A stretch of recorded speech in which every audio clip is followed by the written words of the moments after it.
Good morning, everybody. Welcome to the news you missed. Today is Tuesday, the 16th of September, 2025. Well, we've had more information come in over the Charlie Kirk assassination. We've had more information come in over drones over Ukraine. And dare I say it, Poland, Romania, and anywhere else you might find a bit of foam with a propeller stuck to it. So I'm joined by my wonderful co host, Warren Thornton. Hello, Warren. How are you? I am absolutely fine. Hello, everybody, and hello, Paul. Wow, let's jump into our first story of the day. The FBI says DNA evidence directly links 22-year-old Tyler Robinson to the killing of conservative activist Charlie Kirk.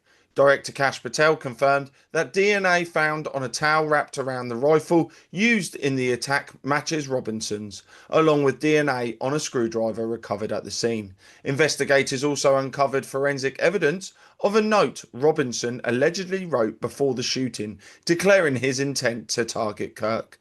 Robinson, who turned himself in after a relative recognised him, is expected to be formally charged this week. Absolutely. And our hearts and thoughts and prayers go out to the family of Charlie Kirk. It's only just happened. And of course, there are many times when we talk about this sort of thing. And of course, it's still very raw for those people. Something that is very raw at the moment is the UK with everything that's gone on. Viktor Orban has now come out and weighed in on illegal immigrations. He's said 10 years, a decade. This is how long we've been protecting our country and Europe from illegal immigration. 10 years ago, we introduced the legal border closure in Brussels. The table was slapped hard and threatened in the Western capitals. They were stamped. But we Hungarians persisted. We closed the southern border and said that only those who can, and said that only those who we allow can enter Hungarian land. What happened in 10 years? Public safety in Berlin, Stockholm, Vienna, Paris, and migrant gangs kept people in fear. Explosions, car attacks, and murders have become commonplace. 100,000 people, a lot more than that, protested against migration in London the other day. The British have had enough. They want to take their country back. Meanwhile, Hungary has become one of the safest countries in Europe. We can never be satisfied, but fact is facts. Crimes against life and property are at an all-time low. The number of illegal immigrants is zero. He goes on to say how bad a job that the European Union are doing. This man needs to be applauded, doesn't he, for keeping his country safe, Paul? 100% Warren. He is a true hero of his country. And I can tell you right now, the rest of Europe needs heroes like himself. He's done something. Illegal immigration is at zero. Oh my God, who would have thought? Because everyone's talking about stopping it. No one is. And dare I say it, and I'm going to put my neck on the line here. This is all done to destabilise countries on purpose. They can bring in martial law, they can bring in digital IDs, they can rule us with an iron boot. And that is fact. And I tell you right now, Hungary, Viktor Orban, well done. We are learning from you. My next story. Turning Point USA is booming with 37,000 applications now submitted to start new chapters across the country. The Conservative Student Organisation says it has awoken a sleeping giant, signalling a major surge in youth political activism nationwide. And I'll tell you right now, the Liberals, the Deep State, whatever you want to call them, they are shaking in their boots. Because when we all start talking and we stop hurling abuse at each other, that is when we come to agreements, we come to understandings, we actually can talk things through rationally and suss out who the lunatics are in the meantime. Yes, absolutely. And there's no more so than in the schools and the colleges of various Western countries, including America. There are many teachers in Florida today waking up without a job because of their, should we say, their idiotic stance and the fact that they had to let their activism get over the top of teaching children. And I think that there are many, many Americans now and many in the UK who are waking up to the fact that this was always going to happen sooner or later because of those people who are teaching this sort of ideology in schools. And now it's coming home to bite us. And I think the people are waking up, Paul, and saying we've had enough. Oh, I couldn't agree more, Warren. And I know I've said this a few times now. That march on Saturday was the sleeping giant, the sleeping lion of the UK waking up and saying enough is enough. We are It going was. back to common sense. Yes, absolutely. Somebody who's not going back to common sense is Ursula von der Leyen, the much beleaguered and under fire and under pressure leader of the EU. She is talking about blocking visas now for people from Italy, Spain, anyone like that who dares to visit Russia. Given that Hungary and Russia, here's a really weird thing, Paul Brooker, that Russia and Iran, who are meant to be two of the worst countries in the world, have Jews, Muslims, and everybody living side by side. But they are Russians and Iranians first. This woman doesn't care about individual countries or sovereignty. She cares about her power base in the EU. Yep. A truly, truly mafia in itself. Europe is a failed experiment. It has destroyed more economies than it has helped. No more so than the UK economy. And you can just take a look. Our fishing fleets are destroyed. We've given up territorial waters. You name it. England, UK is ruined because of Europe. And I'm sorry, all they want is World War III. Prove me wrong, because I can tell you now, these mysterious drones that have appeared over Poland, Romania, which make no sense to any normal person, is them trying to escalate us to World War III. Yeah, no question. My next story, a dramatic standoff in Madrid yesterday shut down part of the city's busy Gran Via. A 40-year-old man, covered in blood, barricaded himself inside a third-floor apartment and threatened to blow up the building with butane gas canisters. Police sealed off the area, closed the nearby metro station and sent in negotiators. After hours of disruption, the suspect was safely detained and taken into custody. Authorities later confirmed he has a history of mental illness. What a surprise. We are talking, Paul was saying, warmongers prove him wrong. I'm going to prove him right. The British are now in charge of the fights going on in Ukraine. It was officially handed over by America to Britain to steer the ship when it comes to the European conflict with Russia. Even though there are sanctions coming, Britain is now in charge. And one of the people who came flying to the fore, wanting to very much put his country on the map, is Alexander Stubb of Finland. Now, this guy is an incredibly dangerous guy. He is Europe's answer for me to Marco Rubio. Now, he clashed with Boris Johnson when they met. Boris Johnson pretty much accusing the Finns of cowardice for not sending troops to the front line. But all the while, of course, the UK, Boris Johnson, when he had the chance, didn't send any either. This once again is two people basically having a row over which way to escalate rather than de-escalate, Paul Brook. Oh, shocking, isn't it, Warren? It's all coming out now, the warmongers, the ones who want to destroy Europe, the world. It's all being exposed. My next story, Conor McGregor has announced he's withdrawing from Ireland's presidential race.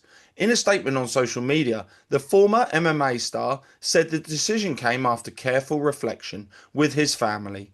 McGregor had hoped to secure enough nominations to appear on the ballot in October, but criticised what he called Ireland's outdated constitution, claiming it blocks non-establishment candidates. He thanked supporters and vowed this was not the end, but the beginning of his political journey. Yeah, absolutely. And he is right. Of course, they make it more and more difficult for anybody to run. Somebody who is making life really difficult is Marco Rubio. Him and Netanyahu stood side by side. Have a listen to this. On your question, these things that people are doing and these different countries are doing at the United Nations, first of all, they're largely being done because of their own domestic politics. Second of all, they're largely symbolic. They have really no impact whatsoever in bringing us any closer to a Palestinian state. The only impact they actually have is it makes Hamas feel more emboldened. It makes other elements like Hamas feel more emboldened. It actually has made it harder. It's actually served as an impediment to peace. In the past, we have seen when these statements have come out, maybe there's a negotiation going on. Maybe you think you've actually made some progress on getting some hostages released or an end to the war. And then these things come out, and all of a sudden these groups back off. In many cases, walk away. Hamas has walked away from agreements that they actually had tacitly agreed to. But then they see the sort of international support they've. Now, there's Rubio lying through his teeth there, because what he did was he said there was a tacit agreement. They went there to discuss the next stage in that agreement. They didn't turn up to the building. And of course, it was hitting Qatar.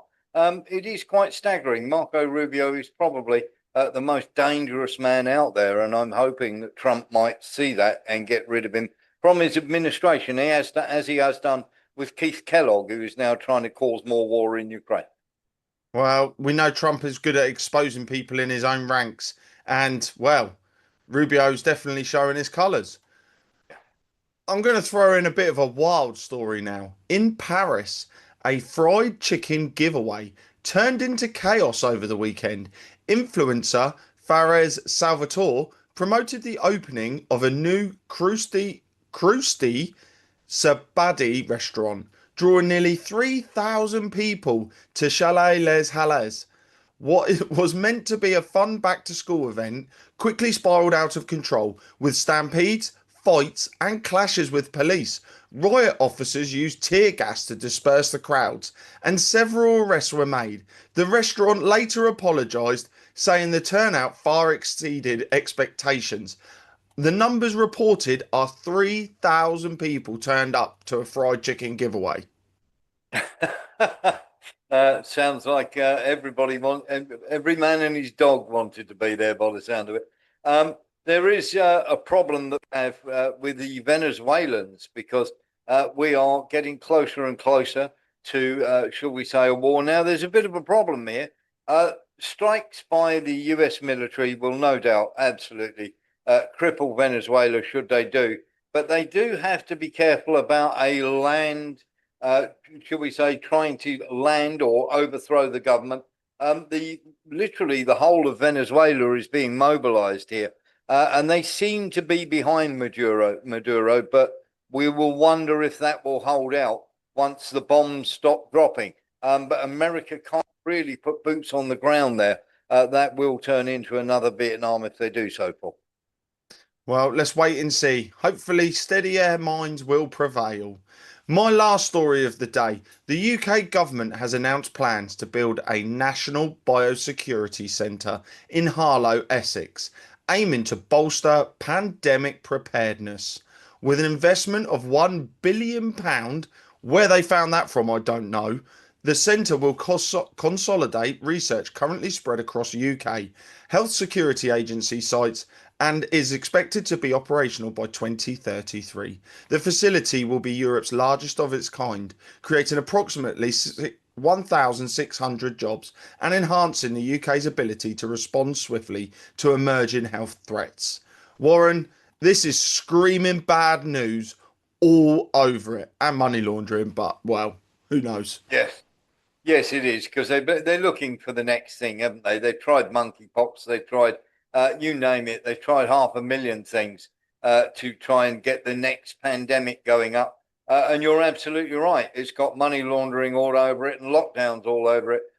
Something else as well, when you're traveling, that is going to put you in danger. So do be aware when you are going to countries that have wild dogs. I did an interview with Dr. Faulkner, our homeopathic vet, a couple of days ago, and he said that that will be released in a couple of weeks. And he was talking about a new rabies vaccine called Rabies-NXT, which stands for Rabies Next. And it's a self-amplifying RNA vaccine for rabies for dogs. And he said the problem with it, all the side effects are exactly what you would see in a dog that has rabies. They've gone from tepid and mild to aggressive to biting to salivating to angry and all the different things that happen with rabies. And I said, well, if that's an saRNA vaccine, that means it will continue to replicate and make the imprint of rabies. Is that going to be spread to humans? I mean, if your dog licks you, licks you, your dog's always wanting to lick you, lick your hand, your face, and all these other things. Is rabies going to be spread to humans? He said, nobody knows. Nobody's really looked at that. I said, oh, that's just great. There we are. Well, Warren, Dr. Sherry Tenpenny is a wonderful lady. I've interviewed her myself. And if she's saying this, I would definitely take it at face value. I mean, they've given up on humans, so what are they going for next? The pets that can't speak up for themselves. And I'm sorry, but a dog can't tell you if it's not feeling right after a jab. And No. the fact that the side effects are the same as rabies, how many vets out there are going to turn around and say, oh, well, I'm glad we jabbed him because look, he's just got rabies. I mean, Yeah. this is scary. And the human transmission side of it is even more scary. That's Paul, something. Yeah. I was unlucky enough to see somebody with rabies when I was serving in the military. It is unbelievably horrible. He died within 48 hours. We were standing guard actually at the door. And to see a human, how can I put it, terrified of a bowl of water is quite something. And to see him, he basically became an animal at the towards the end. And if this is true, then when you are going to countries, and I live in one personally, where there are dogs that run loose, and of course, you now have to be unbelievably careful, Paul Brooker. Very much so, Warren. Very much so. And I'd just like to end the show with a speech that JD Vance did yesterday. And it's powerful stuff. He stood in on Charlie Kirk's show. And what he had to say was quite pivotal and quite monumental. So as soon as we finish this, there will be a video clip at the end of it where JD Vance is speaking.